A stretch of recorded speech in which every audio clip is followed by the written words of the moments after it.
et bienvenue dans votre magazine TV My House, consacré à l'habitat, dont voici le sommaire. Avant toute construction, il faut de prime abord avoir un plan. Focus House vous définit tout ce qui caractérise le plan architectural d'une habitation sous toutes ses coupes. Lifehouse, cette édition nous renseigne sur un espace de vie, notamment le salon. Comment mieux l'aménager, comment mieux s'y sentir, des éléments de réponse dans la suite du programme. Canalisation bouchée, lavabo évier, siphon obstrué par des résidus de tout genre, Priscille et ses astuces seront de la partie. My House avec le concours de Simencam. Débutons avec ce reportage sur le plan architectural. Pourquoi est-il si important? Quel rôle joue-t-il dans la construction d'une maison? Tommy Tamo nous en parle. L'une des significations la plus usuelle et démonstrative du plan architectural d'une maison, c'est bien celle-ci. C'est un dessin qui démontre, qui présente schématiquement, de façon schématique et je dirais même géométrique, l'organisation spatiale d'un espace donné. C'est plus simple à le dire qu'on s'imaginerait que c'est juste un dessin, qu'on peut le faire à la main rapidement et le confier à un maçon pour faire monter ses murs. Mais que non. Un plan va au-delà de cela et obéit à de nombreuses normes. Sur le terrain, force est de constater des constructions réalisées sans conseil d'un architecte. Aucun plan au préalable, le maçon de service s'improvise et s'adjuge tous les titres. Justement, quelle est l'importance d'un plan? Comment il est réalisé? Quelles sont les contraintes qui s'imposent à la confection d'un plan? 1, 2, 1, 2, 3, 1. La conception d'un plan découle du désir et de la volonté de l'usager souhaitant construire sa demeure. Alors, face à l'architecte, on fait des propositions. Je veux 3 chambres, une salle de bain, etc., etc. Parce que le client peut dire je veux un style contemporain, moderne, chaleureux, rustique. Chacun a son projet et c'est d'abord un rêve que nous, on est censé rendre réel. Mais il arrive que vous n'ayez aucune idée. Un catalogue vous sera présenté. On a ce qu'on appelle un portfolio. Ce sont les réalisations qu'on a déjà faites ou sur lesquelles nous sommes en train de travailler. Par ailleurs, les projets sont uniques, donc impossible de vous réaliser à l'identique un choix que vous ayez fait. C'est pas parce qu'on a un catalogue, je dirais ça pour parler plus simplement, un catalogue de réalisation que le client va dire je choisis cette maison parce que chaque projet est unique. En termes de plan, tout est réalisable, tout est possible. Ça, c'est ce qu'il faut se dire. Par contre, tout a un coût. Eh bien, vos rêves sont réalisables à une seule condition, les moyens de votre politique. On ne peut pas dessiner un plan si on ne s'est pas rendu sur le site pour aller repérer le terrain, voir les alentours, voir les contraintes du terrain. Le repérage est impératif avant de réaliser un plan.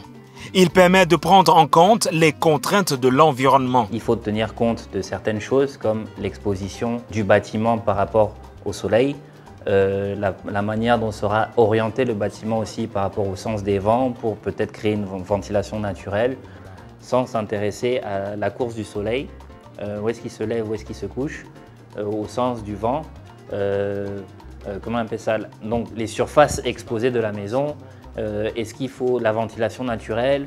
Des impondérés qui, pris en compte lors de la conception du plan, peuvent vous proposer une demeure économique. Si on oriente bien la maison, on réfléchit à la circulation de l'air, à savoir comment il va circuler et ventiler la maison de façon naturelle, ça aura un impact direct, ça peut avoir un impact direct sur la consommation d'électricité. Plus de fraîcheur, moins de consommation énergétique, une maison plus performante. C'est bien là l'importance du plan. Connecter de façon efficace la maison à son environnement. Après la prise en compte des contraintes sur le terrain, d'organiser tout ce programme pour en faire un plan. Un plan répond à des normes. Et le dimensionnement donc de la maison dépend aussi de toutes ces normes de passage, de savoir que quand vous avez une table de salle à manger, quel espace vous occupez Quand vous retirez votre chaise et vous vous asseyez sur votre chaise, est-ce que quelqu'un peut passer derrière vous, etc. Et les fonctions du plan se déclinent ainsi. Se lever, se coucher, marcher, circuler, dormir. Sur une machine, la conception peut donc démarrer. Un travail ardu, construit sur la base d'un scénario. On sait qu'il y a l'entrée dans la maison. Quand on entre dans la maison, on tombe face à quoi? C'est un art, fait de calculs au millimètre près. Une précision optimale avec pour but organiser harmonieusement l'espace. Il faudra que dans l'organisation spatiale, je bouge les pièces pour pouvoir faire en sorte que cette volonté-là du client de préserver sa vue soit conservée. Je fais comme un petit jeu pour les assembler les unes aux autres ou les désassembler selon le projet, etc. pour créer une balade. Mais je dessine en fonction de tout ce que je vous ai dit. C'est-à-dire que je fais un schéma, des schémas, je dimensionne les pièces parce qu'en fonction du nombre de gens qu'il y aura, etc., je sais par exemple qu'il y a des normes. Il y a des normes qui... Quand on parle de normes, il faut bien entendre que ça implique le confort. Le plan réalisé en 2 dimensions fait ressortir des pièces, le couloir, les façades, l'environnement et les différents calculs liés à la construction. Un travail d'orfèvre qui prend un temps conséquent. Ça prend du temps. Ça ne se fait pas en général. Ça ne se fait pas en une semaine. On ne vient pas... Voilà, ça dépend du temps, ça dépend de la surface, ça dépend de ce qui est demandé, ça dépend de la surface aussi du projet, tout simplement. De nos jours, la technologie a bien évolué. Certains architectes, au-delà des plans classiques, réalisent des modélisations plus réalistes, en 3 dimensions.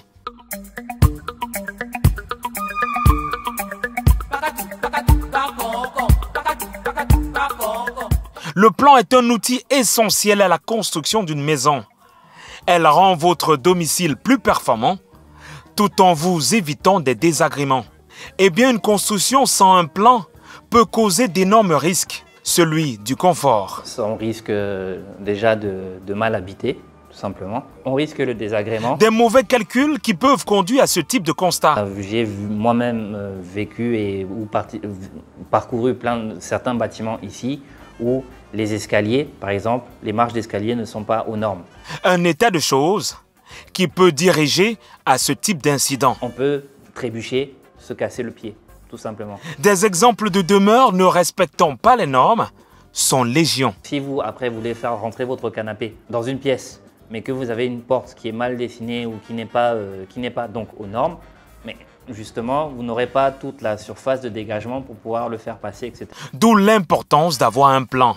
Mais dans l'imagerie populaire, se prêter les services d'un architecte semble être hors de prix. Mais pour ce dernier, tout n'est pas lié au taxage. L'architecte est d'abord là pour conseiller, il n'est pas là pour taxer la personne. Alors les calculs des coûts sont faits sur 2 méthodes. La première, au pourcentage de la valeur globale des travaux. 8 et 12% du montant global du projet. Donc ça, c'est la première méthode de calcul. Mais il faut savoir que plus le projet est gros, et plus c'est dégressif. Et la seconde méthode, par un calcul de taux horaire. Réaliser alors son plan revient à vous prévenir des nuisances à venir qui pourront vous coûter beaucoup plus cher.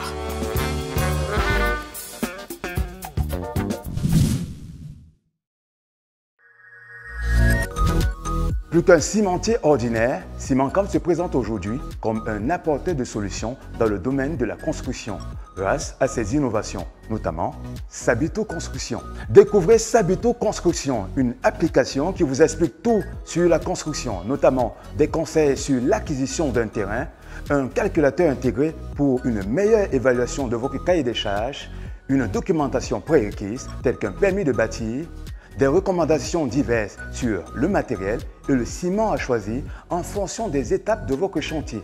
Trouvez toutes les réponses à vos questions en téléchargeant l'application Sabito Construction sur Apple Store, Play Store ou alors visitez notre site web www.cimencom.com.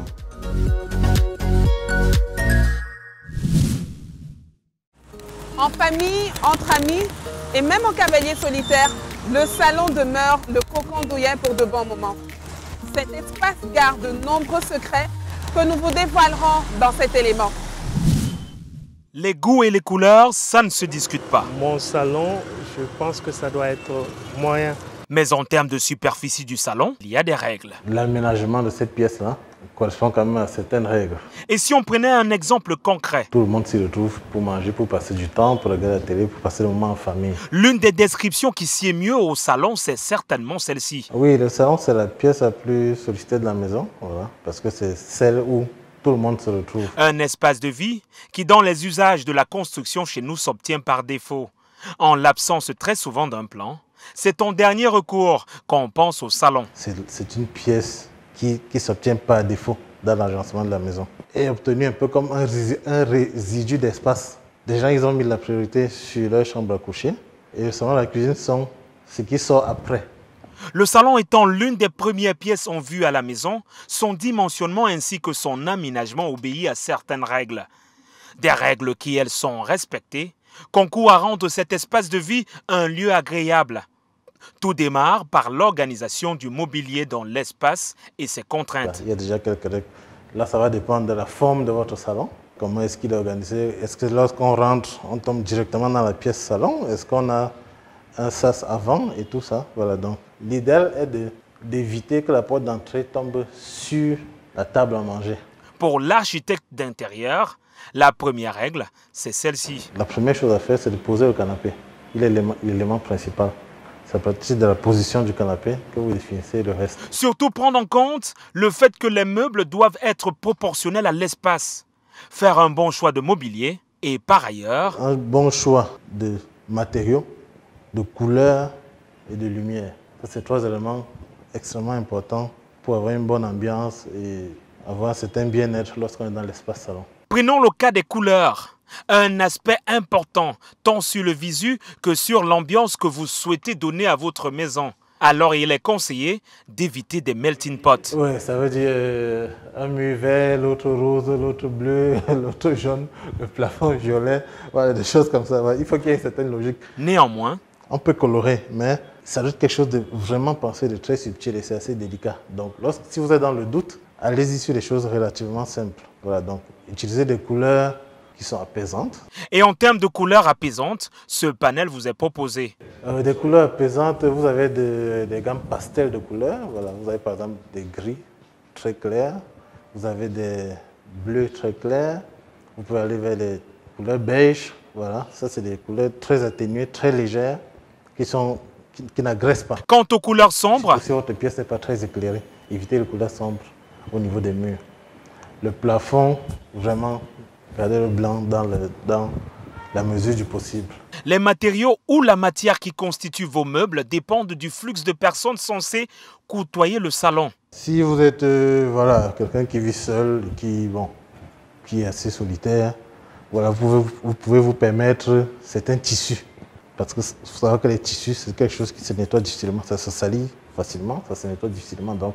Le cas des lumières, cette fois-ci, d'après notre personne ressource, est l'aspect le plus négligé dans nos salons, alors qu'il participe à créer une ambiance et pour le cas d'espèce, la règle est de mise. Les ambiances lumineuses correspondent au moment de la journée, le type de lumière même. Voilà. Donc privilégiez les couleurs chaudes pour les moments pour le soir.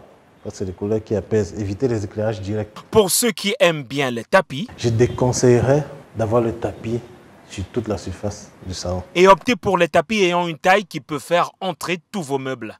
En ce qui concerne le téléviseur, quant à lui, il doit être proportionnel à votre salon. Et la distance entre la télé et l'usager se situe entre 1 mètre et 4 mètres en fonction de la taille de l'écran. En somme, il est conseillé de rester minimaliste pour avoir un espace de vie harmonieux, sinon l'encombrement conduit à des désagréments. Donc, lorsque vous encombrez un intérieur, déjà vous pouvez créer des zones mortes ou peut-être difficiles d'accès pour le nettoyage, des choses comme ça avec des dépôts de poussière ou de ceci ou de cela. Vous entravez déjà la circulation des personnes à l'intérieur. Le renouvellement d'air et d'énergie se fait difficilement. Amas de cheveux, reste alimentaire, le tout aggloméré de savon et bien d'autres, Tout ceci nous conduit très souvent à des canalisations obstruées. Comment les déboucher? Priscille nous propose des solutions pratiques. Il est très souvent courant de constater qu'au moment de faire notre ménage, lorsque nous versons de l'eau dans notre évier, nous remarquons que celle-ci ne s'écoule pas. Comment déboucher nos canalisations? Telle est l'astuce house de cette semaine. Pour les déboucher, nous avons besoin de deux éléments, le bicarbonate de soude et le vinaigre blanc. Rassurez-vous que l'eau stagnante dans votre évier est enlevée et versez-y une cuillère à soupe de bicarbonate de soude. Faites bouillir 1 litre de vinaigre blanc et versez-le dans votre trou d'évier. Attendez 30 minutes, le temps que ça prenne effet. Vous vous rendez compte que les eaux ont diminué dans votre évier. Pour vous rassurer que tout est OK, versez-y abondamment de l'eau froide. Ça y est, votre évier est débouché, mais il faut prévenir que cela ne se reproduise plus. Pour cela, nous aurons besoin de 2 astuces. La première consiste à prendre l'habitude de tamiser nos eaux avant de les verser dans l'évier. Et la deuxième, une fois par semaine, faites chauffer de l'eau que vous versez dans votre évier. Elle permet de liquéfier toutes les graisses qui s'y trouvent.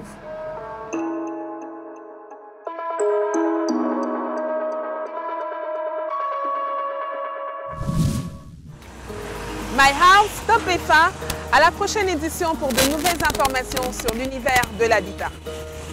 My House avec le concours de Simencam.